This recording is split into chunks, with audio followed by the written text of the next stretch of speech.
recording as well.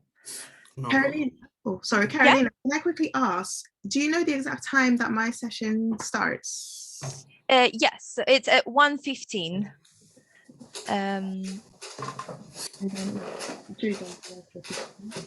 Yeah, but if you're there like 5 minutes before, just in case, you know, we start a minute early or something. And once we start the webinar, could you just mute your microphones and make sure your camera's off? And then when Erwin is introducing you, you can unmute yourself and turn on your camera. So I'll go on off camera as well, but we still have 2 minutes. Oh, 1 minute now.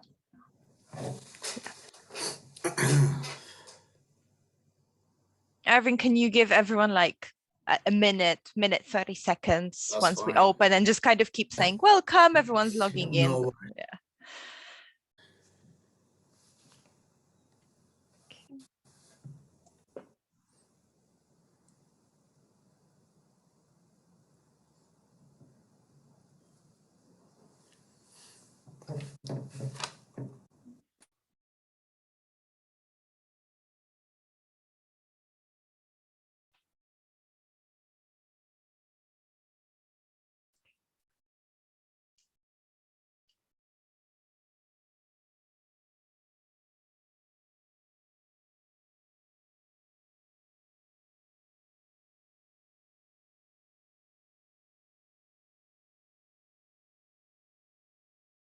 Okay.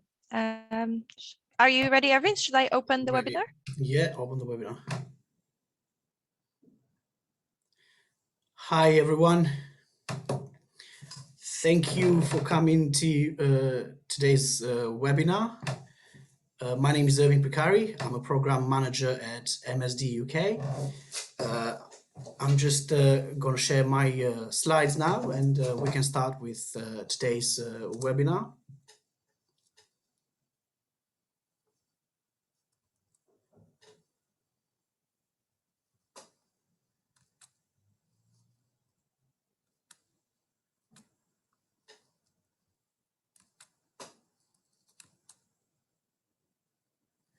So welcome to today's event, which focuses on how can investment funding work for diverse startups.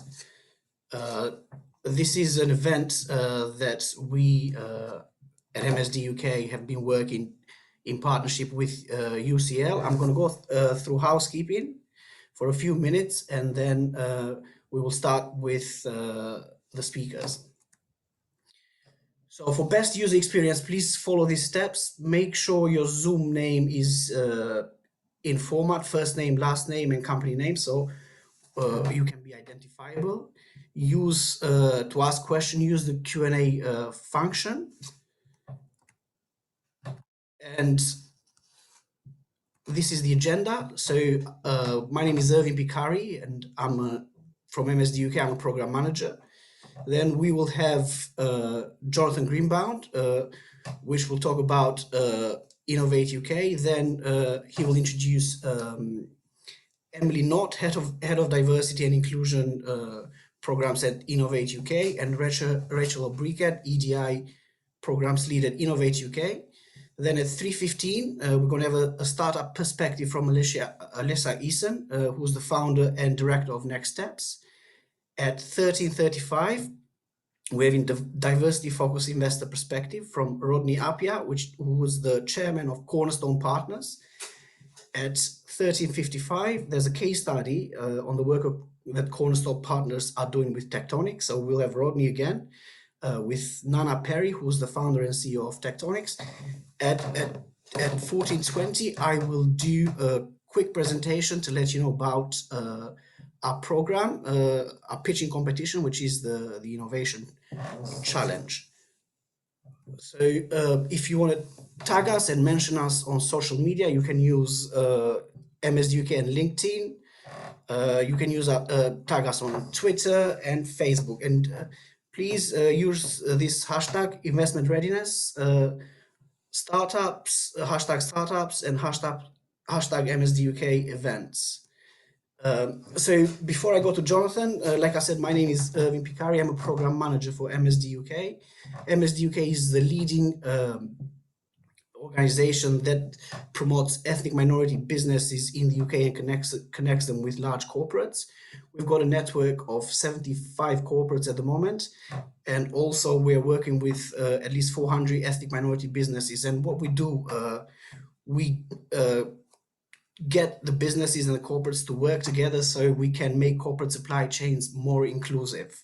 This is, in a nutshell, what MSDUK does. But in the past few years, we have focused on also providing support for startups through our innovation hub, where we do a lot of workshops. And we also got a pitching competition, which I'll talk to you about later, which is the Innovation Challenge. So now I'd like to invite Jonathan Greenbaum, Innovation Advisor at Innovate UK Edge in London. So I'll stop sharing my screen and I'll invite Jonathan. Thank you very much, Irvin, for the introduction. Good afternoon, everyone. I'm Jonathan. I work as an innovation and growth specialist at Innovate UK Edge. We're really excited that we get to partner up with MSD UK on a new event. We've been working closely with MSD UK on a number of events throughout the years. We've done a number of investment readiness workshops in the past years. Maybe some of you attended, but here we're here together to talk about EDI, right?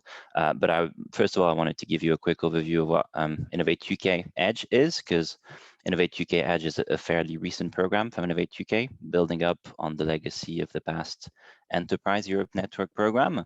And essentially, Innovate UK Edge is here to help and work closely and enable ambitious, innovative SMEs to accelerate their growth and achieve scale as well. And we do that by doing different activities with companies, SMEs that we get to work with. We help the companies source funding, as in public funding. We help companies identify the relevant Innovate UK calls for them and help them to apply to these calls to augment their chances of securing grant funding. We also help them to source finance, as in private finance. We have a network of angel groups, early stage VCs that we work with in the UK, but also internationally, and help companies secure private investment by doing warm introductions, helping them to do due diligence on investors. We help companies exploit business innovation to grow and scale. We do that by helping them protect and harness their IP, but also we help them with their innovation management activities. And we also help companies enter new markets to grow and scale. And here's really where we build on the legacy of the Enterprise Europe Network. We're connected to a number of chambers of commerce and industries and research organizations internationally. So we do help companies. We link them up with international experts in different markets and help them to scale up their technologies. Innovate UK Edge is a program that is a national program. You have different contact points based on where you're based geographically. I'm based in the London area and work with innovative R&D intensive London-based SMEs. But depending on where you're based, you get to access different specialist support. So that's for Innovate UK Edge, but what I wanted to do today as well is introduce our two speakers from Innovate UK that we have with us today. The focus today is very much on equality, diversity, and inclusion. Innovate UK is running a number of programs in EDI, and I wanted to introduce you today to Emily Knott, who's the head of diversity and inclusion programs at Innovate UK, and also to Rachel Obrike, who's the Equality, Diversity and Inclusion Program Lead, and they'll talk to you about the programs that Innovate UK are running at the moment. So here's to you, Emily and Rachel. Hi everyone, and thanks for that introduction, Jonathan. And I've got some slides. I'm just going to share my screen. Let me put it onto printer mode.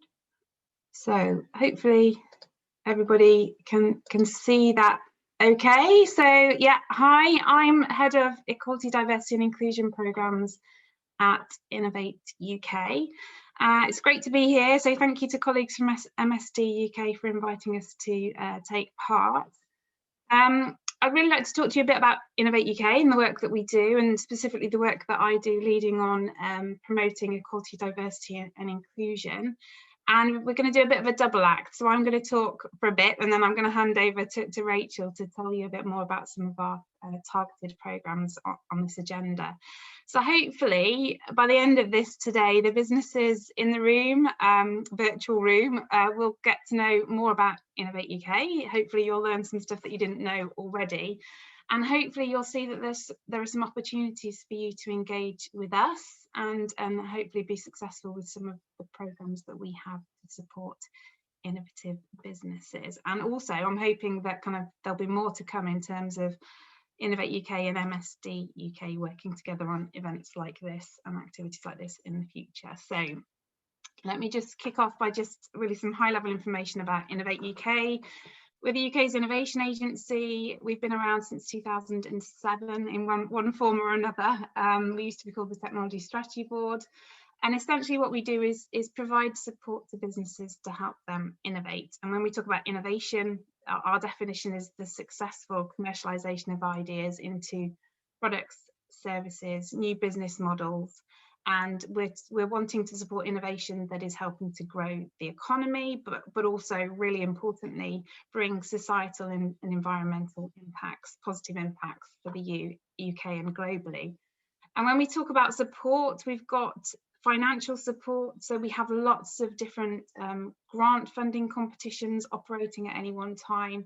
We have loans that we can provide to businesses. We have investor partnership programs where we have our grant funding running alongside equity investment. That might be angel funding, it might be venture capital funding or corporate venture partners that we work with.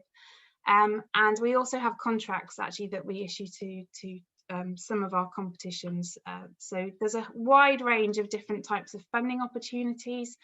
And then we also have the non-financial business support. So you've heard Jonathan talk about Innovate UK Edge. We also have our KTN, which is a networking organisation all about helping businesses find connections they need to help them innovate and grow, whether that's a connection with another business, maybe with an academic partner, or with a whole suite of organisations and stakeholders that can be of benefit to businesses innovating. And we also have a network of catapult centres as well, but we don't have time to go into all of that today right now. So I just wanted to show you this slide, which really talks to the kind of impact that we've had as an organisation since 2007. So just to show you the sorts of things in terms of return on investment. For every £1 we've invested into UK businesses, that's generated £7 back into the UK economy.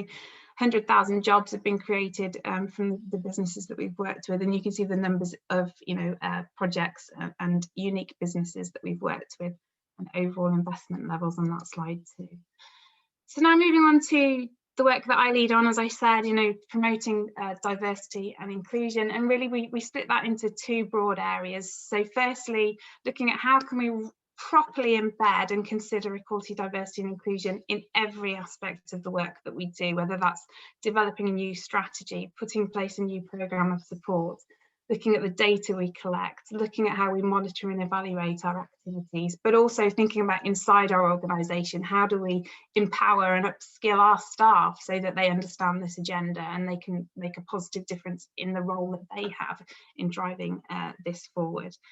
And then the other area is the targeted activity. So these are programmes that we specifically put in place to tackle underrepresentation where we see it, address inequalities in the funding landscape for innovation, and where we believe we can make a positive difference. So Rachel's going to talk to you specifically about some of our targeted programmes in a moment.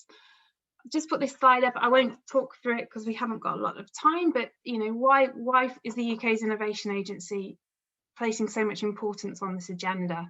Well, there are lots of reasons. There's a really strong evidence base for why this is something we should be looking at, and this slide just kind of shows you some of the evidence that we think is important in this context and that we should be listening to and aware of and drawing upon. In terms of our strategy, we are just at the moment developing a new 5-year strategy for UK business innovation. And as part of that strategy, there is what we're calling an Equality, Diversity and Inclusion Foundation. And this slide just sets out, gives you a heads up really of what's going to be within that foundation in the strategy that talks about the outcomes we're looking to achieve on equality, diversity and inclusion. So an innovation system that values difference, where any great idea for innovation can succeed regardless of where the origins of that idea are from, and very much about kind of making innovation attractive, exciting for future generations, so we get more diversity in the pipeline of talent for the future. We want more businesses in the UK to be taking this agenda seriously, and we think that we have a role to play in helping to make that happen. We are supporting innovation, so we want to make sure that innovators are thinking about designing in and factoring in equality, diversity and inclusion considerations, and thinking about positive EDI outcomes right at the beginning when innovations are being developed. And again, we have a role to influence that and shape that. And then there's a huge, big piece of work around data collection, so that we can understand what's happening across the innovation system and look at where disparities, inequalities may lie, and how we can target our interventions in the future in a way to make more of a positive difference. And I just quickly want to run through just some of the sorts of things that we're doing. So we're doing a lot of work to reach new audiences, work in partnership with organisations that can help us to do that. So organisations like MSDUK, you know, that's very much what we want to be doing, developing links with organisations that kind of share overall what we're trying to achieve, and reach businesses, people that can benefit from Innovate UK support that might not know about us and need that enhanced visibility and potentially some additional support to get them to the place that they can put in high quality applications to benefit from that. So we have a Women in Innovation community at the moment, which has over 7,500 women in it, and a Young Innovators community of over 2,500, just to give you an idea of some of the scale. And we're doing lots and lots of events and providing guidance to this community. We're doing work with schools, thinking about inspiring the future generations, as I said, that being very important. And we have another partnership here with Founders for Schools. We do research, and we publish that research, again, looking at what are the challenges and opportunities around promoting diversity and inclusion in business innovation. So this is a report that was published last year. And then on the embedding side, you know, how can we influence and shape positive moves in this area, particularly around businesses who are applying for our support. On the data piece, we now have an EDI survey. We're collecting data on all applications for our funding, and we also are asking businesses to address EDI related aspects in application forms for our funding, which is really important too. So now I'm just going to hand over to Rachel to just quickly tell you about some of our targeted programs. Thank you, Emily, and thank you to MSDUK for this opportunity. It's been a fantastic event that you put together, and thank you to everyone on the call. In the last few minutes, I'd just like to talk through some of the targeted programs that we have at Innovate UK. And the first one is the Women in Innovation Awards. So we found that just 14% applications for our funding came from women, and this was in 2016. And 1 in 3 women say that gender had negatively impacted their career in innovation. And so at Innovate UK, we wanted to support women who are at a critical stage with their business, where an award would enable them to take the important step forward. And so we're working at Innovate UK to ensure women's ideas are heard and they have the support to turn them into successful businesses.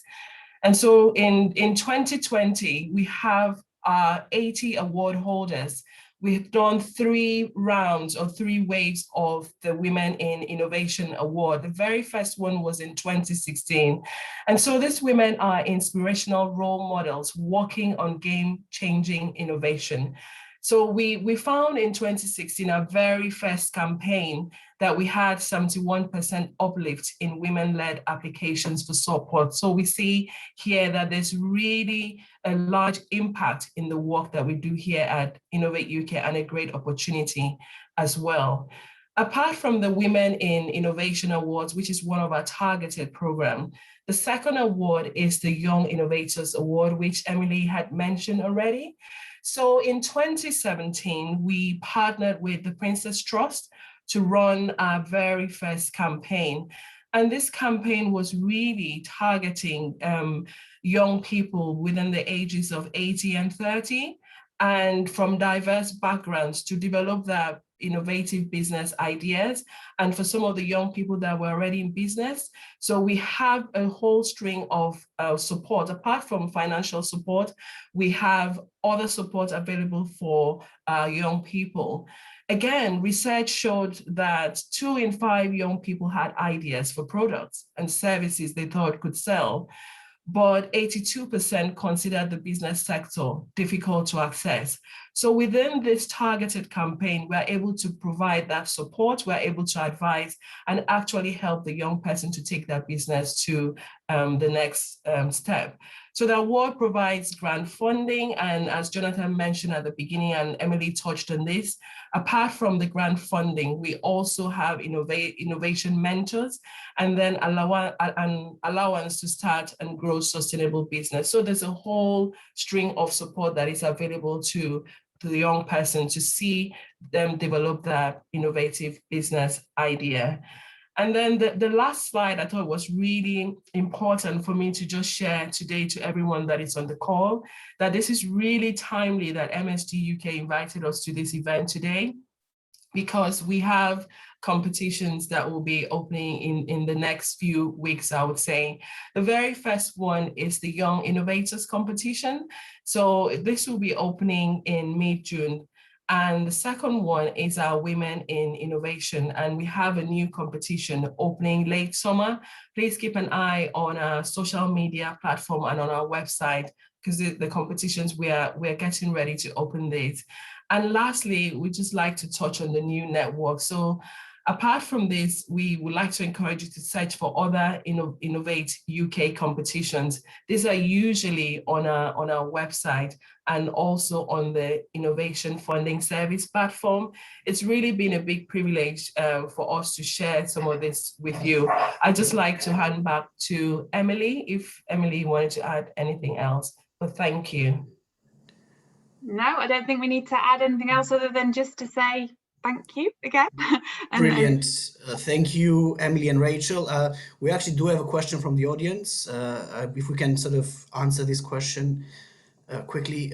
So they're very keen to know how Innovate UK panelists are selected, and do you have a policy on ensuring the judging panels are diverse in terms of gender, race, and disability? So at the moment, and how do you tackle unconscious bias? Okay. So all of these very good questions, and they're all part of the work that we're doing around the embedding piece. So we are at the moment in a much larger organisation that people maybe know. So we're one council within an organisation called UK Research and Innovation, and there is a move working with all the different councils within UKRI to put in place policies around the sorts of things that have been raised there.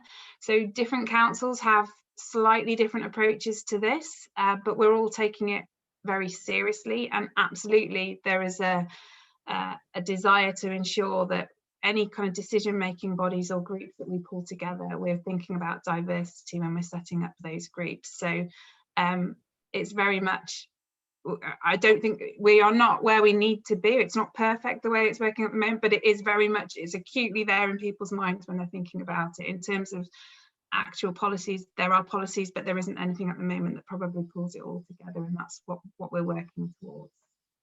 Was it the unconscious bias? Yes. Yeah. So we, again, training is part of what we'll be rolling out.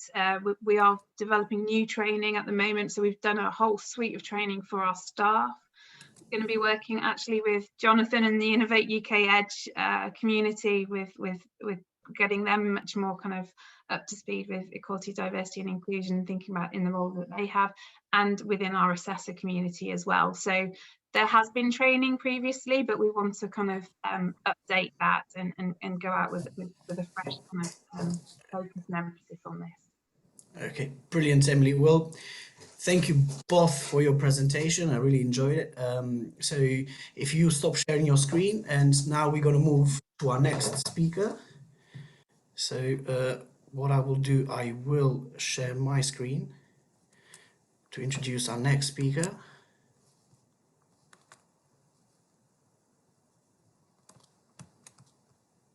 Who is Alessia. So Alessia is the founder and director of the Next Steps group, and I know Alessia because Alessia has been part of the MSD UK network for some time, and Alessia was a finalist in our 2019 Innovation Challenge. But without further ado, I would like to invite Alessia and to start her talk. Thank you, Irvin. Hopefully everybody can hear me well. Yep. Okay, so Yeah. Thank you. Hi, everyone. My name is Alicia Essen, and I'm founder of Next Steps Group. As Irvin has said, I have been part of the MSD network since MSD UK network since 2019 after participating in the Innovation Challenge. But my story sort of starts quite a while before then. So I started this project, Next Steps, which is essentially wearable technology to optimize physical performance whilst minimizing risk of injuries. So we are creating smart insole technology that sits at the foot and can tell us about some biomechanical movements in your body and how that can perhaps help protect your physical body as you grow and participate in activities such as running and sports. The idea for this project started when I was doing my undergrad at the University of Portsmouth. And for my final dissertation, I was doing a live project with a lady that suffered from MS, and she was a permanent crutch user. So the task was to design her a crutch much more equipped to deal with her the issues that she was having, such as frequent falls, as well as pains within her palms because of the pressure of putting her body force on her hand. Throughout that experience, I spent a lot of time with her and observed that her physical movement, her gait, her walk was a big contributing factor, obviously, because she had MS and it's a degenerative disease. And I became interested in how the information that we hold within our foot that we really can't tell by eye, and how that could perhaps help us optimize our physical movement better. So I continue to create smart crutches for her. And then after my degree, I focused a little bit on more research around this, this area. Within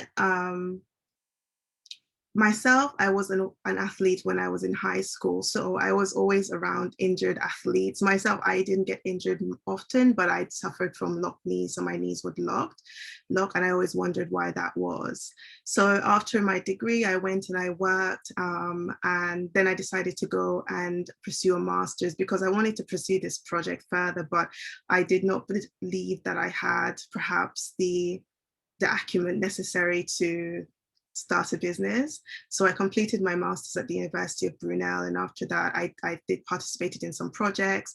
So I helped an organization launch a book on sustainable urban development on Kickstarter, and I worked with a Nigerian startup called Doctora, which was basically, we call it the Uber for healthcare. So we provide you convenient healthcare wherever you are. After a few years of doing that, I just could not shake the itch of this project. So I decided to pursue it, and I joined the Hardware Accelerator in late 2018. And through that accelerator, we were supposed to develop a prototype, and working with Brunel University as well, who was my alma mater.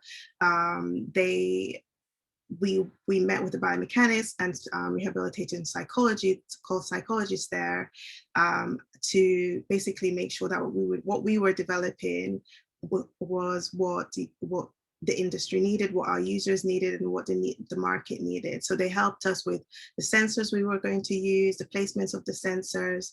But unfortunately, that program at the Hardware Accelerator did not produce the results that we wanted.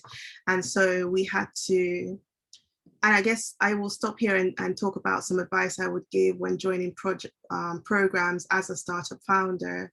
I think it's really important to make sure that you know what you want when you join a program, especially when it's your first one and you're developing your product. Know what you want, make sure that organization is aligned and committed to helping you succeed. I think if that's not the case and you notice that from early on, then I would suggest to communicate that and have that conversation. And if the alignment still isn't there, especially if there's equity involved, I would suggest, from my personal experience, to move on from that program. So that was my experience, and that was basically what I did. Sorry, just one second. So then after the accelerator, I wasn't really sure what my next steps would be because it wasn't the most positive experience. And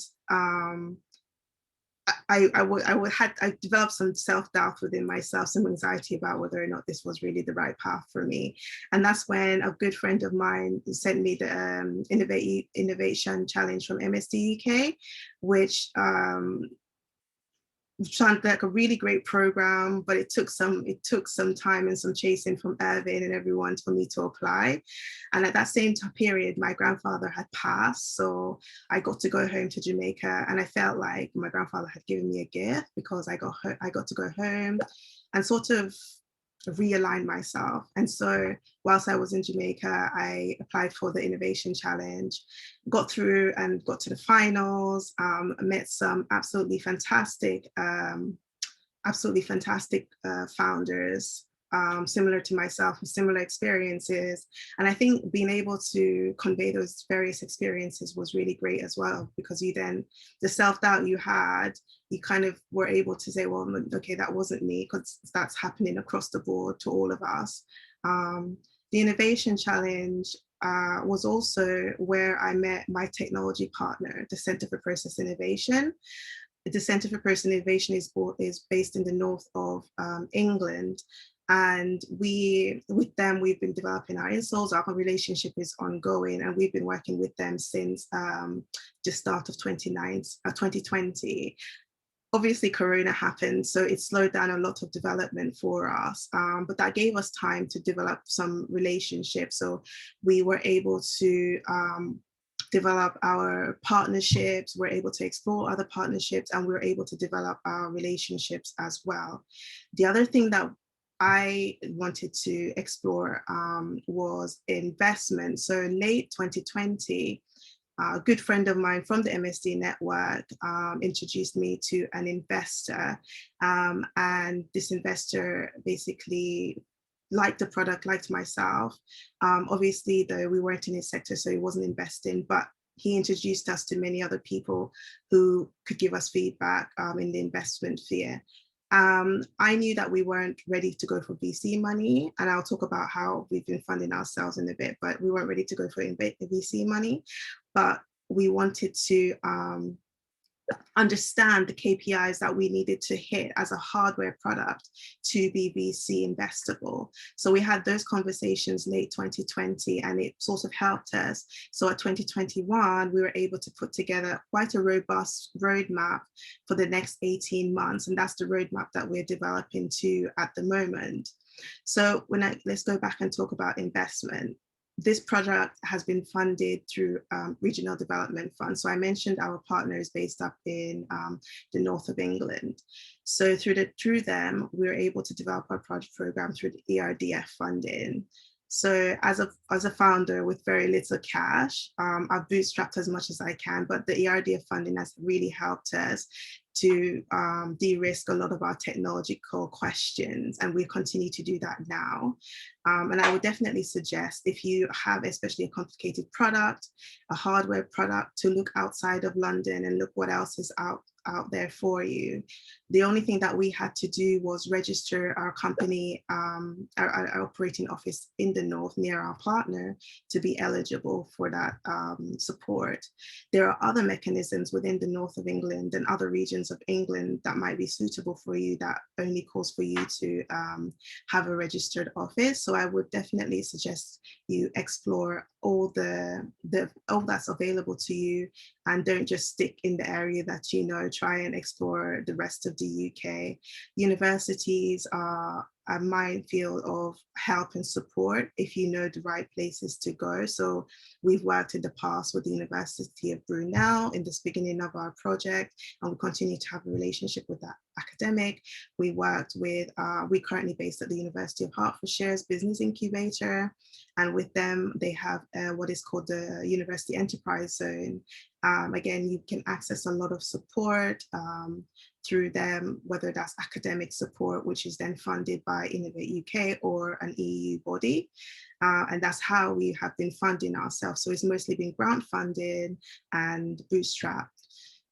This was quite a conscious decision of mine, because we're building hardware. There is a need to de-risk a lot of what we're building, especially perhaps if you aren't, let's say, an ex big four company or a big company that, you know, you have the knowledge and the connection. You sort of have to prove yourself a little bit more.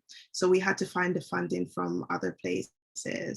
My other experience in startup as well, building other startups as a designer, but also as a co-founder, you know, I wanted also that we are very careful about where we take money from and how we take that money. So it was really important for us to take this journey, try to access money that is free-ish. Obviously it has its stipulations, but it's beneficial to us, and it gives us time to work on making sure that we're serving the real user needs and the real market before getting money that's attached to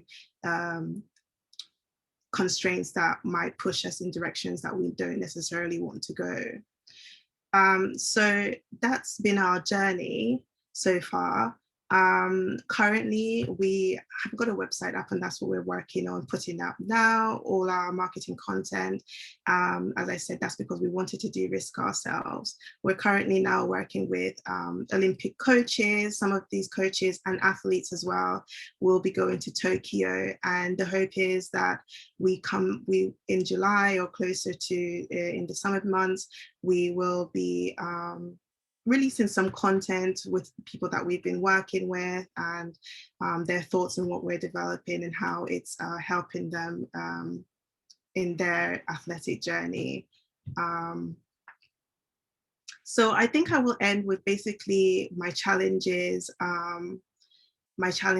as a Black female founder. I think it's very good to be aware of who you are in this space. So whether you're a Black woman, you're just a woman, be aware of who you are.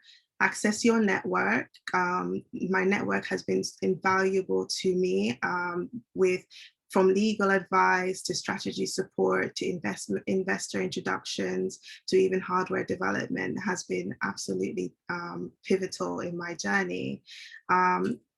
When people approach you, if you're a no person, try and consider the value of doing that, having that interaction, because one of our best advisors, we were approached by a different project, and I met that person on this project, and he's been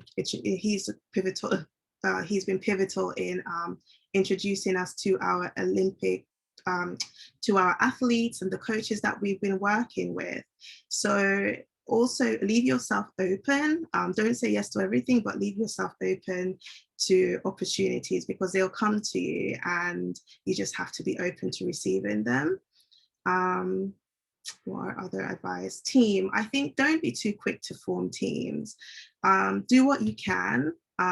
Approach who you need to approach, but be very mindful and make sure that you are aligned with the people that you invite to do this project or this project with you, because it also can be the be all or end all of how you progress as a business. You want people that can support. You don't want people that are going to yes you all the time, but you want people that can contradict you, but you want to also be aligned in your vision and future goals. So don't feel like you have to have the best team at the beginning. You can do a lot on your own.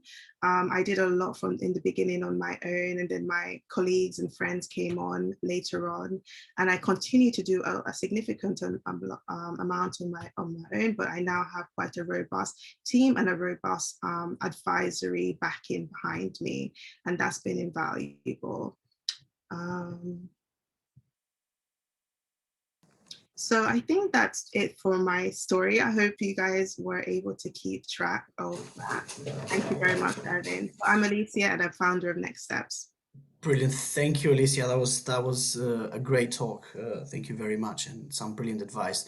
We do have a question from the audience. So someone wanted to know what was the name of the hardware accelerator program that you went to?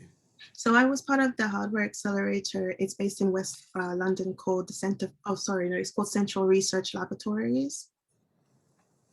Okay. And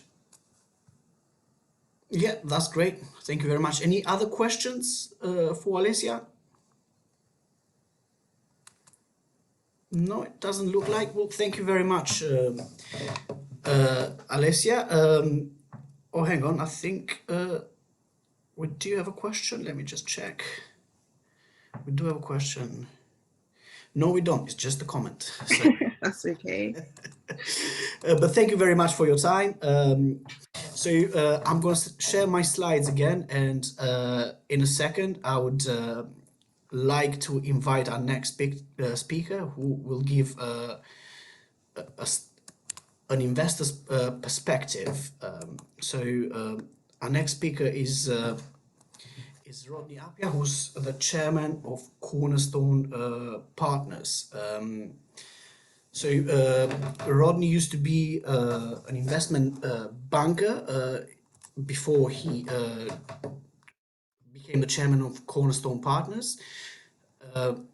And he's been an investor with, well, he's got 15 years worth of experience in financial services.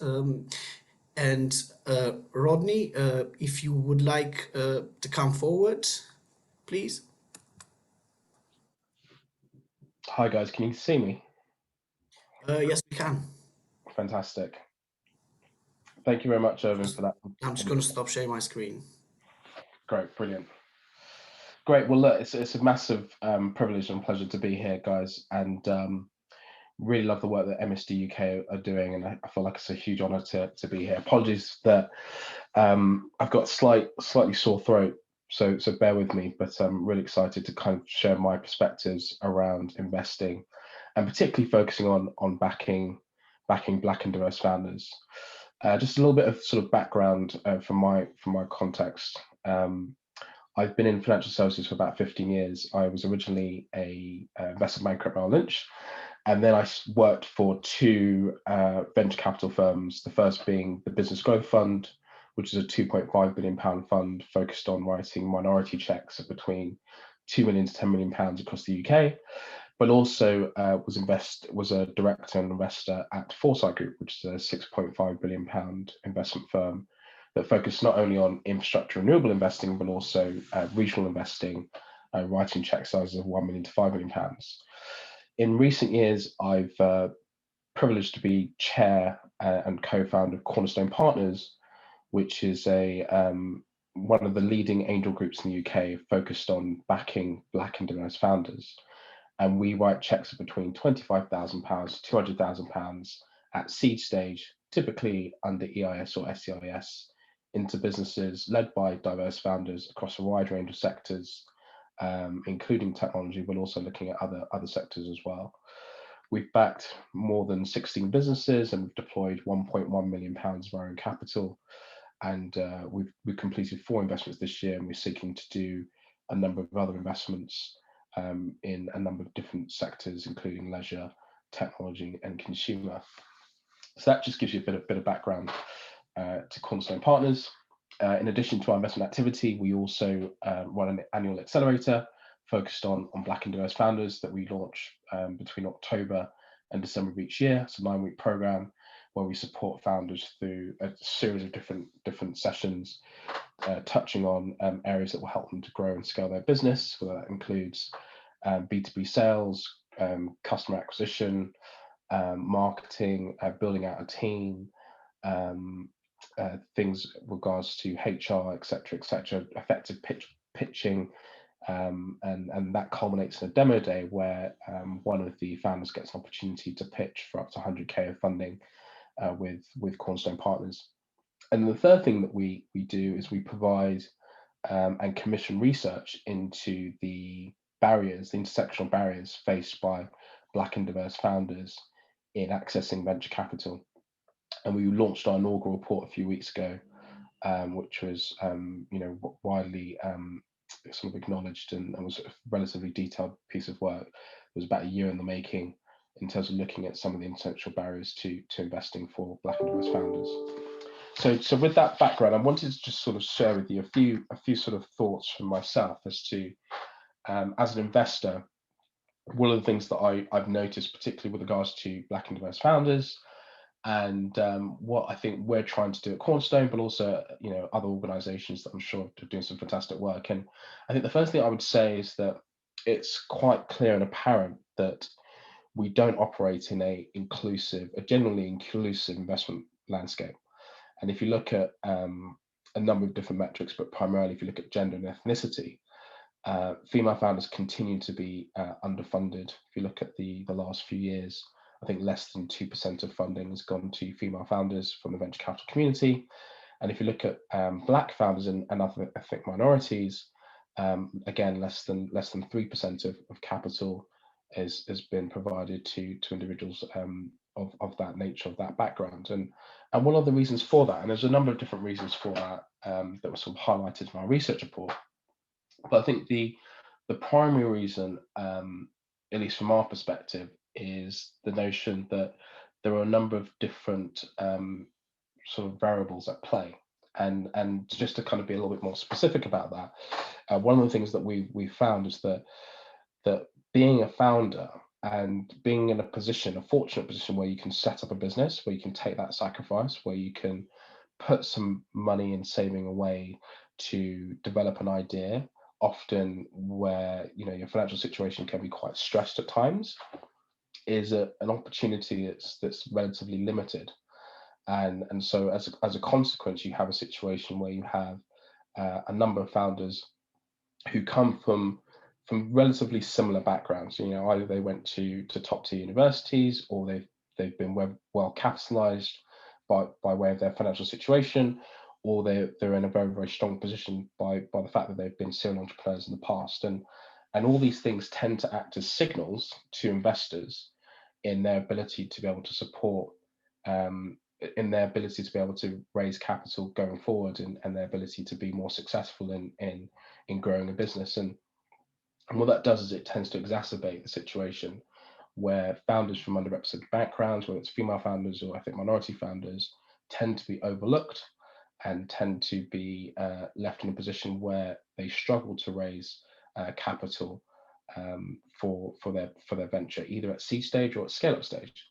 And one of the things that we're trying to do is try and identify those intersectional barriers and try to find make recommendations to create a more inclusive investment landscape. And so with that, what I wanted to do is to just briefly share with you some findings from our report, which kind of touches on this in a little bit more detail. And this report, by the way, is available to anyone who's keen to kind of learn a little bit more about it. I'll send the link into the group after I've sort of finished speaking.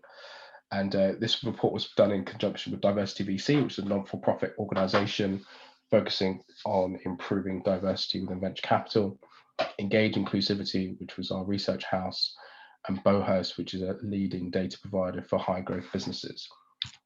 And as I mentioned, just to kind of put some data behind it, in terms of our key findings, we found that underrepresented founders were being excluded from the opportunities of equity investment at a very early stage of business development. Black founders were particularly underrepresented at pre-VC and VC funded cohorts. Black and racially minoritized women and non-binary founders were the worst represented, and 3/4 of founders came from advantaged socioeconomic backgrounds, and hardly any founders came from families living on welfare entitlements. And then the final finding was that the majority of all founders were graduates from prestigious universities, and VC funding is more likely to go to founders who have been to the most exclusive universities. And so just picking up on a couple of these points, because I appreciate that some people may think that these findings are to be expected. You know, you would expect a founder, some people would argue, to come from the most prestigious universities and to come from an advantaged socioeconomic background. We would counter and say that actually the skill set required to be a successful entrepreneur is very distinct and different to being very strong and capable academically. And you can see a number of notable founders, successful founders and billionaires that either didn't go to university, so take the example of Richard Branson, or struggled at university for various other reasons. And so are we potentially overlooking a pipeline of really exciting founders who struggled in a traditional academic environment, but could be very, very capable in an entrepreneurial environment? The other kind of key point probably worth mentioning is that a number of founders, as we found in our research, came from advantaged socioeconomic backgrounds, and that's very much sort of driven by the practicalities of starting a business. Often in those initial years of establishing a business, you're working on a relatively tight and lean budget, and if you're unable to successfully raise a friends and family round, or to have sufficient savings in order to be able to develop your business, you unfortunately don't have the opportunity to create that enterprise, unless you are fortunate enough to have the ability, either from your family, from your friends, from other kind of sort of helpful resources, to give you the flexibility to develop that idea over a longer period of time. And this is important because what tends to happen is that we find, and this is from our experience at Cornerstone, a number of founders from underrepresented backgrounds that tend to be from disadvantaged socioeconomic backgrounds tend to focus their time on developing lifestyle businesses that are cash generative and have relatively low barriers to entry. And as a consequence, their ability to have the wherewithal and the capital to create generally innovative VC backable opportunities is much more limited. And so naturally, those opportunities tend not to attract VC backing, and therefore exacerbate a situation where underrepresented founders, overlooked founders, tend to not receive funding from VC investors. And so that's a cycle and a pattern that we wish to break, and we wish to change by encouraging more funding at the early stage to enable these innovative businesses to have more runway to develop their solutions and move forward. And so that was another kind of interesting insight. And just to provide a bit more data behind it, what I thought I would do is just pull out some kind of key points from the kind of the analysis that we provided. So a couple of things worth mentioning here.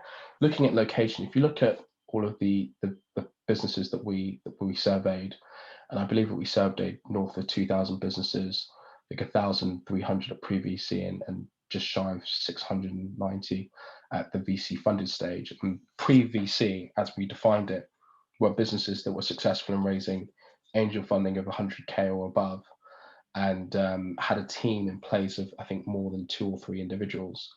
Whereas those businesses at VC funded stage were businesses that had announced an institutional round of more than £1 million.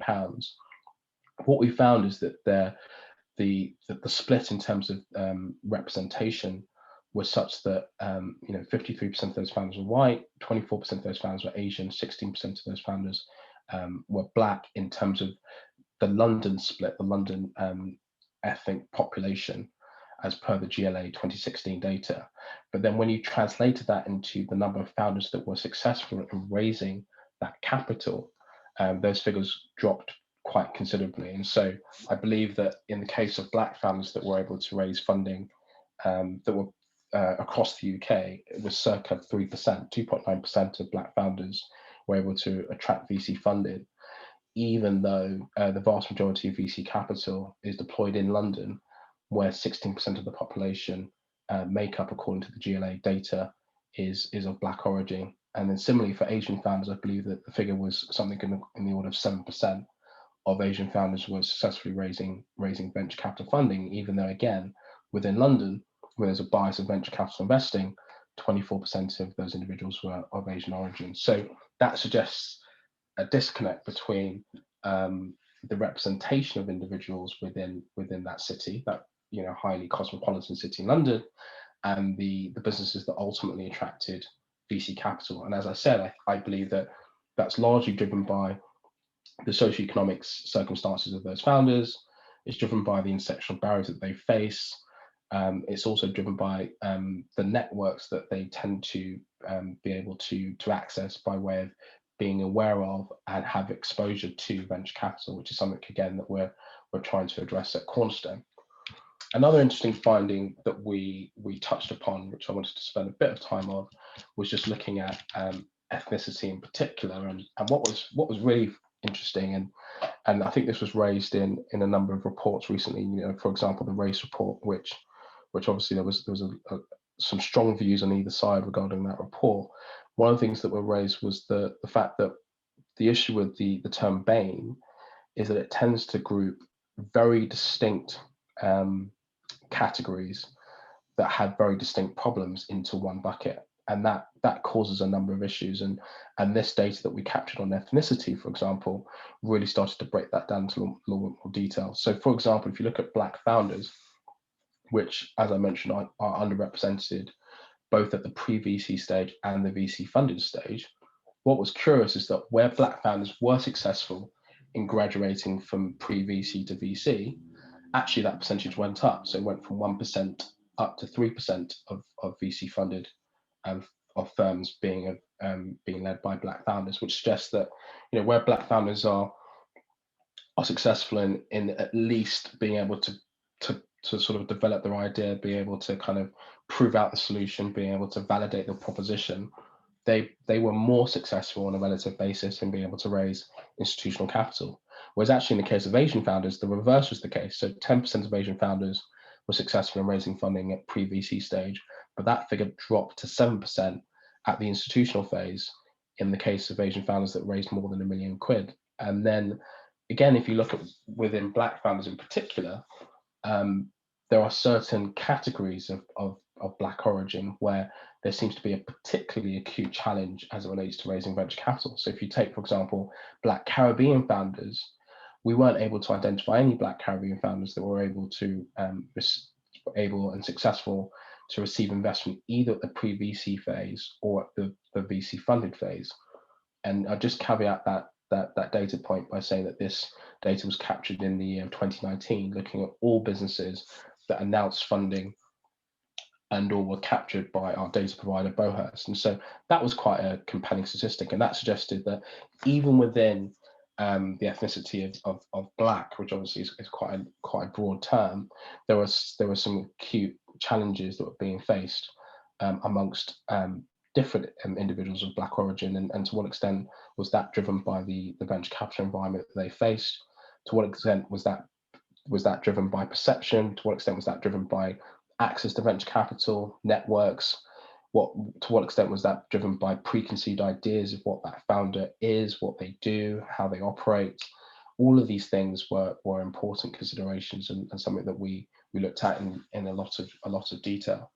So those are kind of 2 points I wanted to raise, and there's a lot of information in the research report that I can come on to, but I am conscious of people's time. What I would say that from my experience as an investor, there are a couple of things that I think are really important in terms of trying to address the balance and trying to create a more inclusive investment environment. I think the first thing we need to do is we need to encourage a more representative investment environment for diverse founders, and there's lots of data and research that suggests that where you have investment teams that reflect the founders that they're seeking to support and to back, that tends to lead to better numbers in terms of female founders and ethnic minority founders that receive backing. And so, for example, investment firms, a number of investment firms that have gone on a bit of a recruitment drive in terms of increasing the number of females in their investment teams.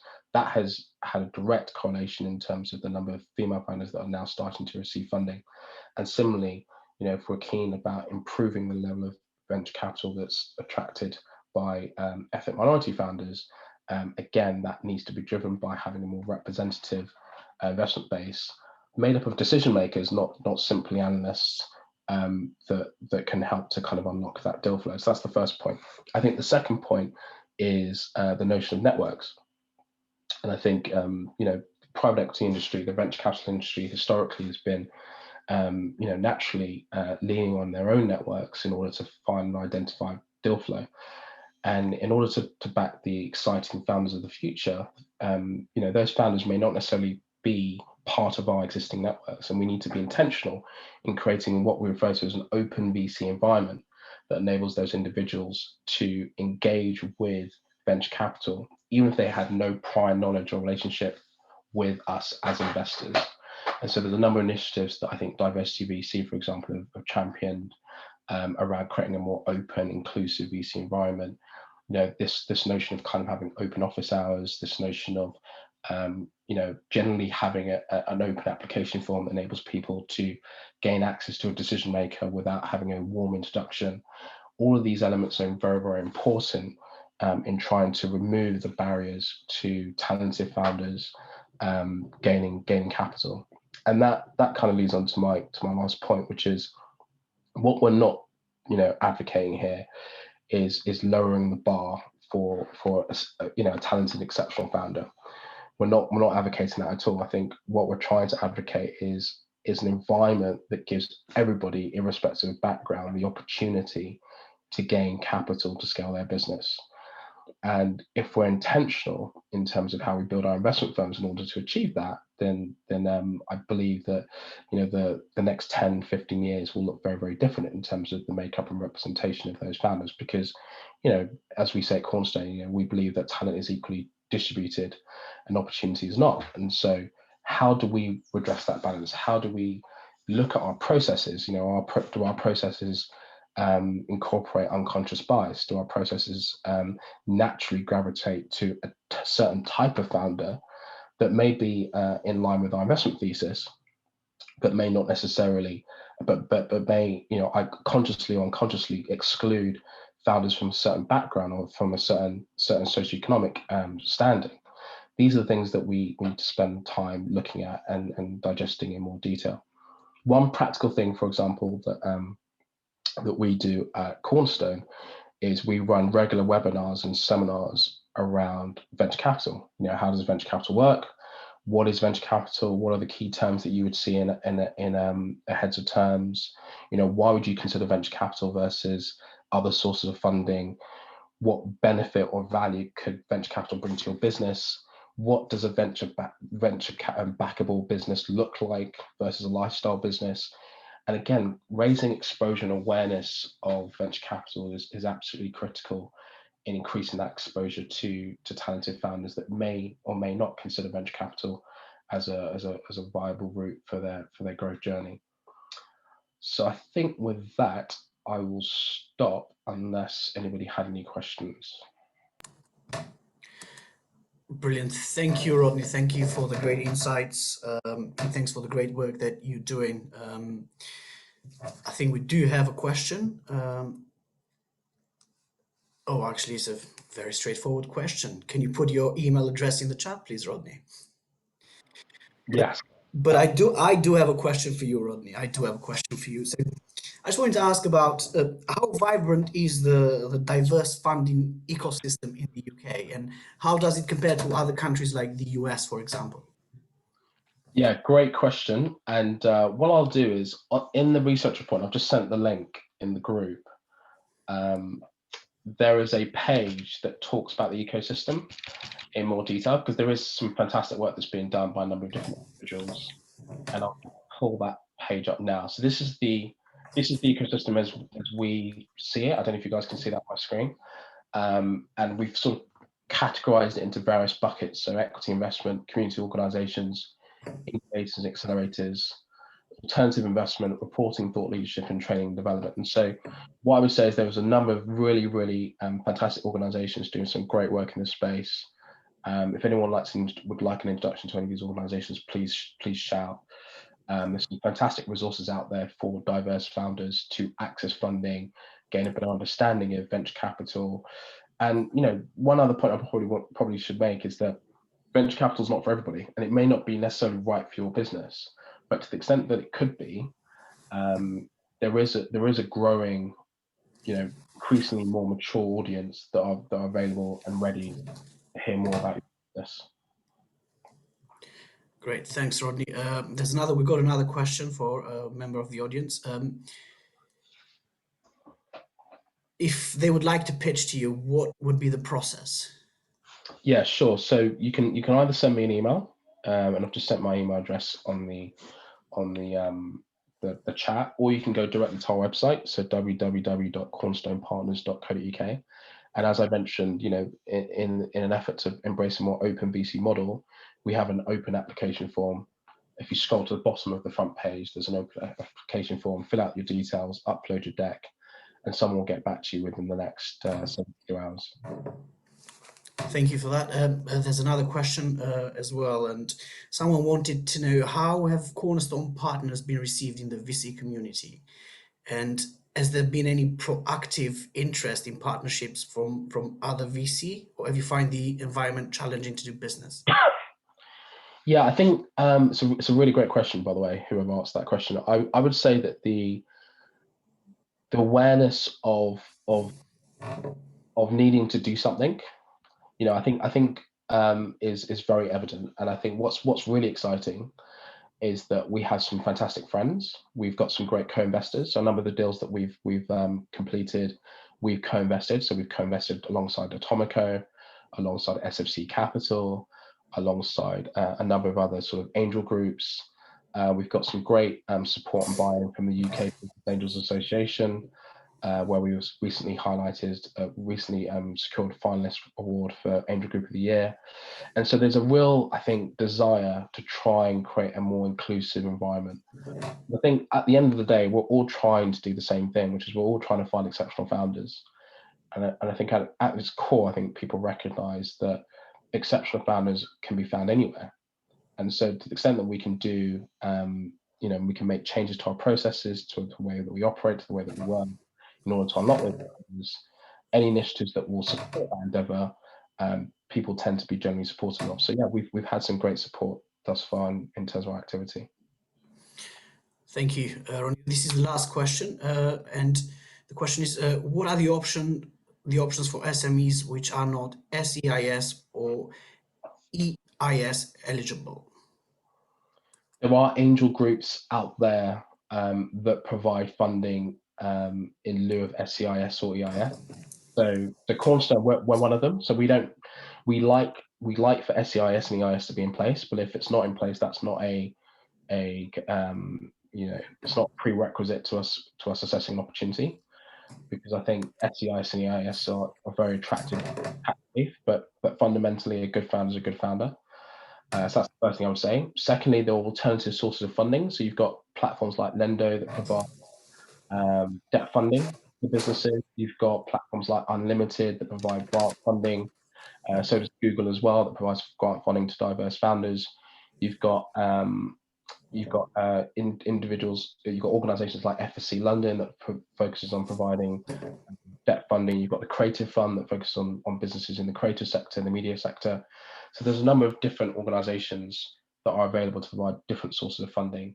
And again, if you'd like some more support, some more advice, I'm happy to kind of direct you point you in the right direction if that's helpful. Thank you, Rodney. And so now we'll move on to the next stage of our event, and I want to invite Nana Perry who is the founder of Tectonic, and Nana has been working with Cornerstone Partners and with Rodney. So Nana, I'll start by asking you if you sort of tell us a bit about yourself, and then we'll move to sort of finding out how you and Cornerstone Partners connected and what was the journey like up till now. Sure. Yeah. Thank you for having me. So, so my name's Nana Parry. I'm one of the co-founders of a company called Tectonic. and we help B2B businesses understand the needs of their customers.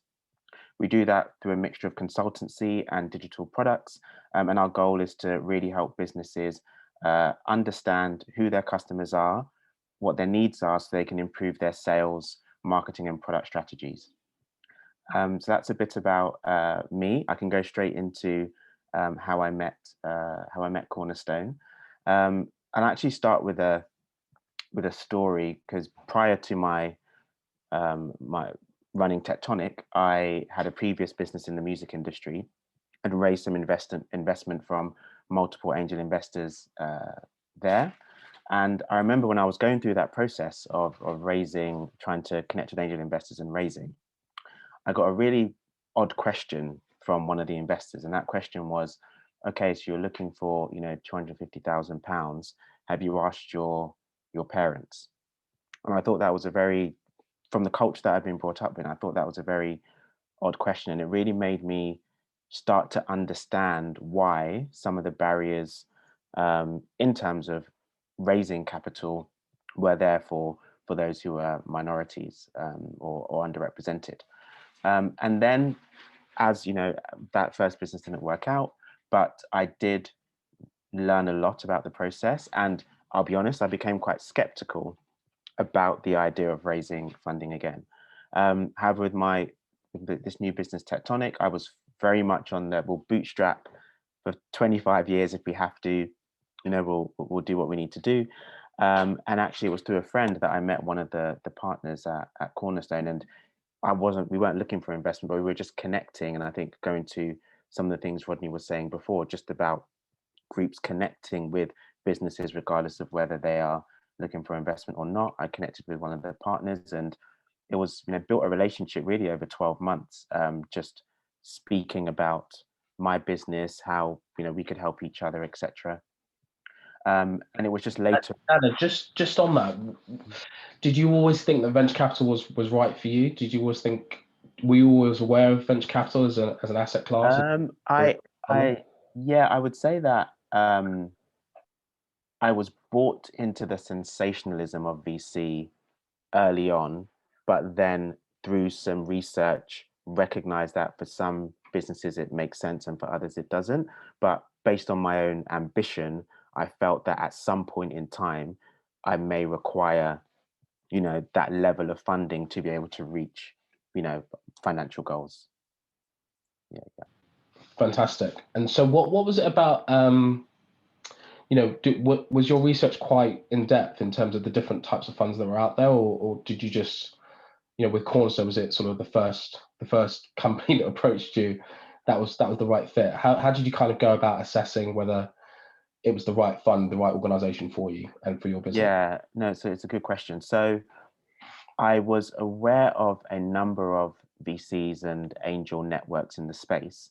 However, as I kind of mentioned, it wasn't a priority at that time. However, based on the network, the relationship I had with one of the partners, I started to look into Cornerstone a bit more and recognized that they were actually mission driven beyond profit, basically, or beyond just, building up assets. Although that was very interesting. That was the first time I had come across that. And secondly, I think that, when we started to have more conversations and when we first met as well, it was an acknowledgement that it wasn't just mission driven on paper. It was something that, based on just the story of how Cornerstone started, it was something that was close to the hearts of the founders. And it was, it was about this, building more equitable space beyond, when we're all gone, and I thought that was a very powerful message, which perked up my specific interest when I was already kind of in that mindset of, maybe this is something that I don't want to go down. But these were the kind of things that brought me more into the fold. Yeah, no, that's super awesome. What would be your advice to those considering venture capital as a route? What would you say are the sort of the key considerations that they need to have at the forefront of their minds? So I do think it very much always starts with the individual in terms of their own goals and what the goals they need for their for their business, and don't be brought into the fact that, you know, you have to go down a certain route. Really assess what your goals are.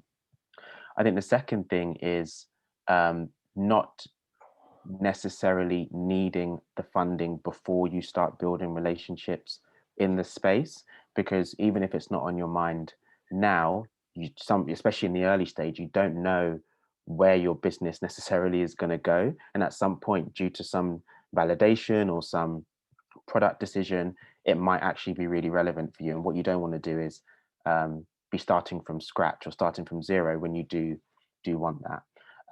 I think the final thing is do your research, but the aligning with values bit is super important, because the likelihood is it's not going to be smooth sailing the whole way, and you're going to need to be able to have conversations with, you know, your partners, because when they're investing, they become a partner in your business.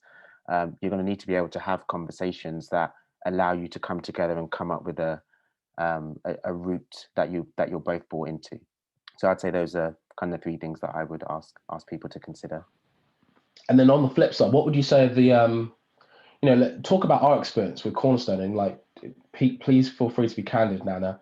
What were the bits you didn't like about the process, and what were the bits that you found quite challenging? Mm-hmm. I would say that the main thing was really the negotiations when it comes to the contractual piece. Obviously, from a Cornerstone or from any VC's point of view, they have a goal. You wouldn't just invest for the sake of it. You want to get a return, right? And I'd say on our side, we have our own goals as well. But I felt the thing that made it a non-issue in effect was kind of the last point I made, which was how you can come together to, come to a mutual agreement on that side. So I would say that was probably the most challenging part. And I think just, making sure we, dot the I's, cross the T's. So if we're going into a new relationship, everyone understands the expectations and on both sides. And then the other thing as well is that, a lot of VC firms and angel groups, they promise sort of value add. Mm-hmm. And that kind of word of value add will add value to your business. It's going to be more than just money. It's going to be more than just capital. What, in your experience, how has it been in practical terms? How has Cornerstone or your other angel investors helped you to grow your business? Yeah, I think it's been really good. So I would say that adding value, there's a tangible aspect and there's an intangible aspect. And starting with the intangible, there is a level of cultural freedom that exists when you have investment from people who look like you and understand, where you're coming from. You don't have to explain certain things that otherwise you may have. I remember going into to pitch, bringing one of our customers with us and seeing, the room of the partners and recognizing that I have never ever seen this before, in terms of the makeup of the room. So I think there's that intangible side in terms of value of understanding where you're coming from. I think on the tangible side, it is things like, being able to have specific asks around, how I can bring my business forward, be able to take those to, multiple people, not just one individual, but to multiple people, and leverage the network in that space. And also one thing that I think a lot of VCs don't have, in my experience of them, which is business owners within the partners or within the groups. I think that was a huge selling point for me as well, because it is different when you can talk about and share some of the experiences with people who have run the business as well, and having access to different perspectives. So I think it's I would say the intangible. That's how I'd summarize it myself. Fantastic. And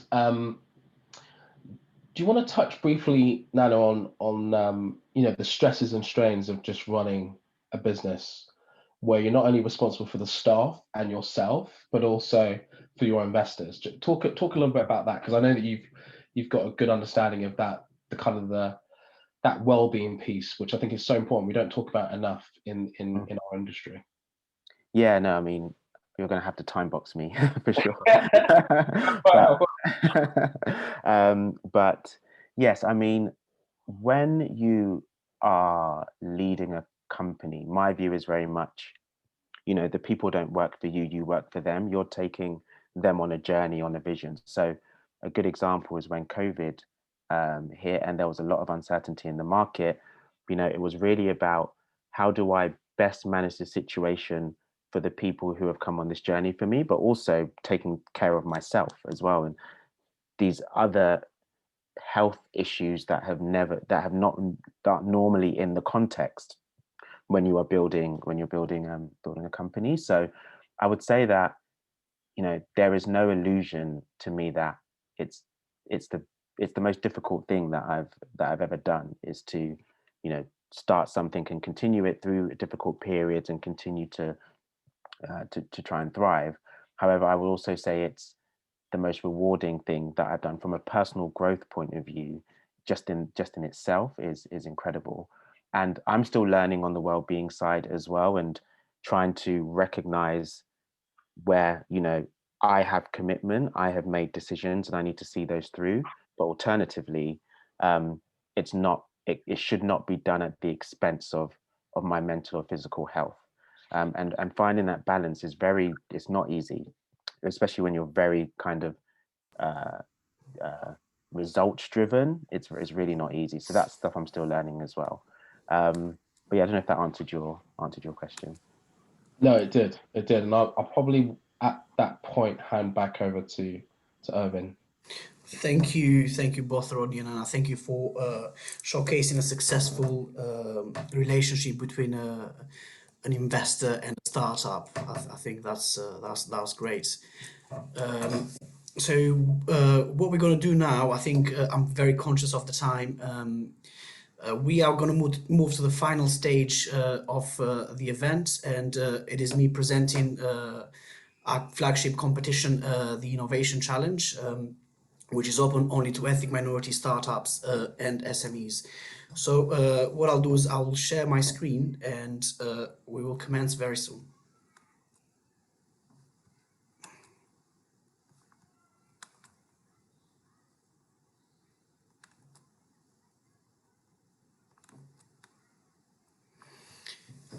Can everyone see my screen okay? Yes. Brilliant. So, so the Innovation Challenge is our flagship competition. This is a pitching competition that, like I mentioned, is open to ethnic minority startups and businesses only. And the theme for this year's competition is Better Ideas for a Better World. I just want to give you a bit of background on the competition. When we started in 2017, as an organization, we have mainly focused on SMEs and ethnic minority SMEs, and we've always tried to connect them with corporates. And in 2017, we wanted to do something for startups. So the competition started in 2017. We had, I think, we started with 30 applications only. And we are now in our fifth year, and the competition is growing year in, year out. So the competition is designed to promote inclusive innovation and tackle underrepresentation of ethnic minority businesses and startups in the UK. And this is the impact to date. So last year we had 114 applications, and since 2017 we've had 400 plus applications. And last year's startups that took part in the competition, 18% were in idea stage, and about 82% were either launched, revenue, or MVP prototype. In terms of ethnicity, 46% of the applicants were Asian, 39 were Black, and 16 were from other ethnic minority backgrounds.